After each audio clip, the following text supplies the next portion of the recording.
nous rassemblons ici au Forum économique mondial de Davos après une interruption de 2 ans, alors que le monde continue de retrouver un état normal, mais nous avons découvert que cette nouvelle normalité est profondément différente du monde que nous avons laissé derrière nous après 2 ans de paralysie due à la pandémie de Covid. Ces derniers mois nous ont présenté avec la tragédie encore en cours en Ukraine. Nos cœurs brisés ont vu la dévastation infligée au peuple ukrainien. L'État d'Israël continue à fournir une aide internationale importante au peuple ukrainien. Les hôpitaux de campagne israéliens ont traité des milliers de civils, des milliers de volontaires israéliens œuvrent en Ukraine et dans les pays voisins de l'Ukraine pour offrir une aide. Mon épouse Michal et moi-même avons œuvré pour fournir des traitements physiques et psychologiques pour les enfants d'Ukraine. Tout cela sur la base de l'expérience unique d'Israël dans ce domaine. Nous voulons répondre à la souffrance physique et mentale causée par cette crise humanitaire. Ce n'est pas cette normalité que nous souhaitions, mesdames et messieurs. Et il faut aussi souligner que les 2 années passées ont ouvert des occasions pour un tournant mondial profond, un tournant du point de vue israélien. Le tournant principal, ce sont les accords d'Abraham, un accord entre Israël et ses voisins pour la paix et la normalisation. Les efforts courageux des dirigeants qui ont mené cet accord et ceux qui l'ont soutenu en coulisses ont fait de cet accord une réalité sous les auspices des États-Unis d'Amérique. Et tout cela refaçonne le Proche-Orient. J'ai eu l'honneur de faire une visite officielle aux Émirats arabes unis en tant que président de l'État juif et démocratique d'Israël. Et c'était uniquement 2 semaines après le décès de ma mère, Ora Herzog. Dans la tradition juive, les endeuillés récite une très belle prière, la prière du Kaddish, qui exprime une foi profonde en Dieu, même dans les moments de perte et de deuil. Réciter cette prière à Abu Dhabi en priant pour ma mère née en Égypte. Je ne pouvais qu'imaginer à quel point elle aurait été fière de voir son fils, président de l'État d'Israël, priant dans un pays musulman aux côtés d'autres enfants d'Abraham. Mesdames et messieurs, un élan d'énergie balaye notre région et ce changement va déterminer la manière dont la prochaine génération pourra se développer. J'imagine toujours un enfant, une petite fille ou un petit garçon de 10 ans qui voit un dirigeant de son pays musulman qui parle ouvertement avec un chef d'État israélien, qui voit le drapeau israélien flotter fièrement lorsqu'un ministre des Affaires étrangères ou un ministre de la Défense israélien sont invités à des sommets à Sharm el-Sheikh, Rabat ou Manama, comme cela a été le cas. Un enfant qui voit le président de l'État d'Israël reçu au palais royal d'Amman et au palais présidentiel d'Ankara et qui voit qu'un président israélien peut se rendre à Abu Dhabi, comme je l'ai fait il y a 2 semaines, pour consoler le président suite à la décès de son frère. Un enfant qui voit ainsi un tel message d'espoir, eh bien, grandira en un adulte pour qui la paix est une réalité et non pas un rêve distant. C'est là l'espoir qui est la plus grande révolution qui nous apporte les accords d'Abraham et nous voyons ce changement à travers le Proche-Orient, des vents des souffles de coopération qui parcourent notre région, un rapprochement entre les peuples, entre les entrepreneurs sur le plan du tourisme.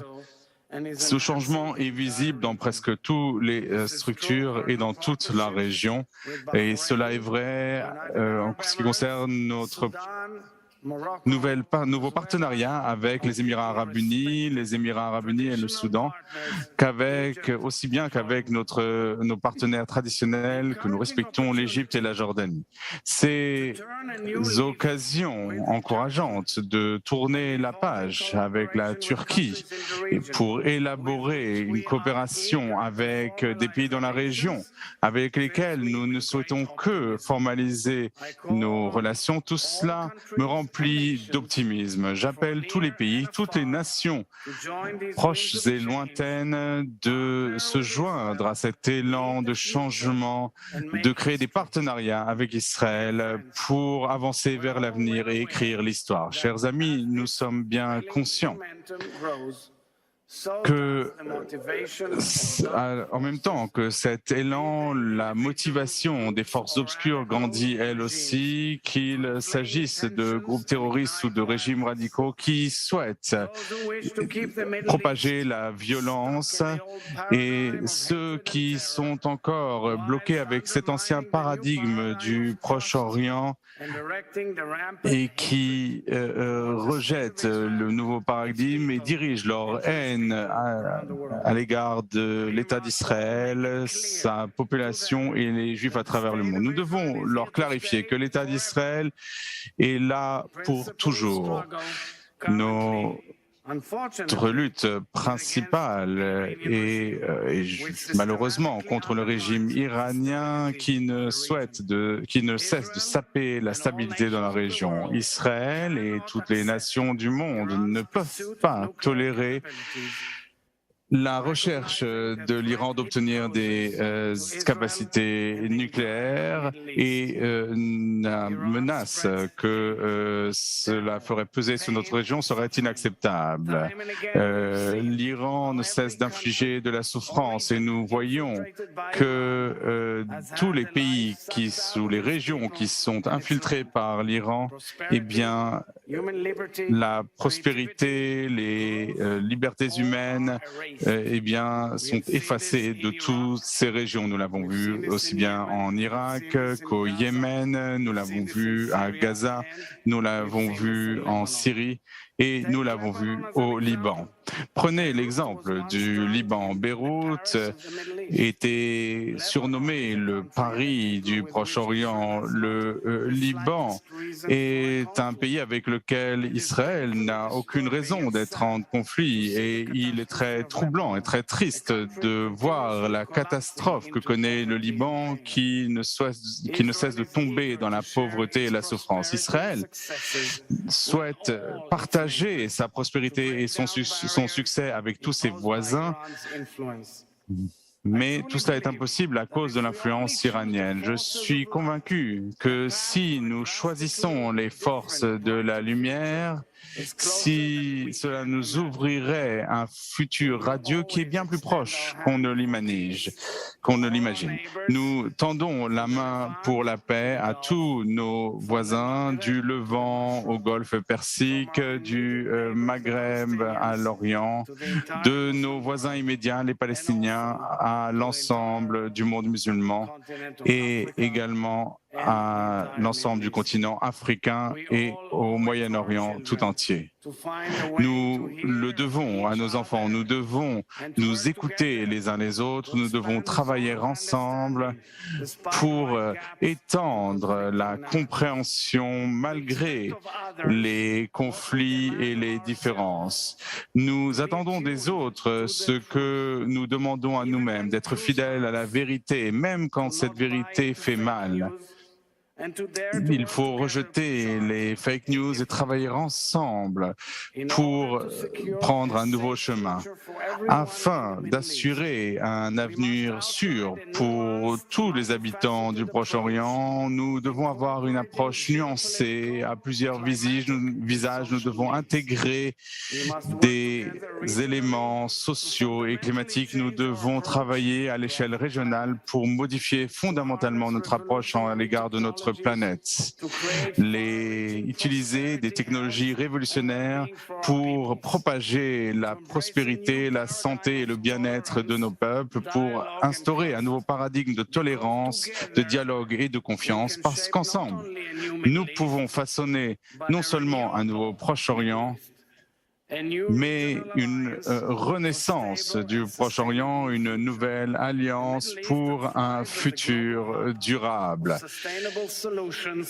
Des solutions durables dans le domaine de l'alimentation, de l'eau, de la santé,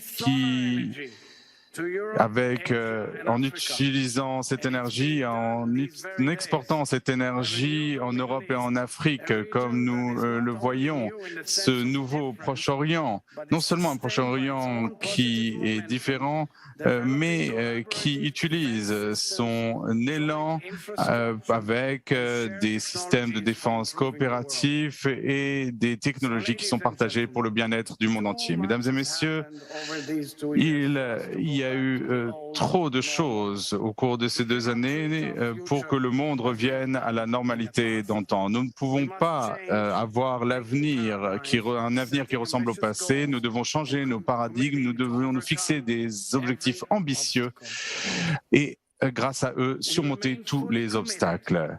Nous sommes engagés en faveur de la liberté de religion et de culte. Nous respectons toutes les religions en Terre Sainte et bien sûr, nous continuons à promouvoir les valeurs démocratiques.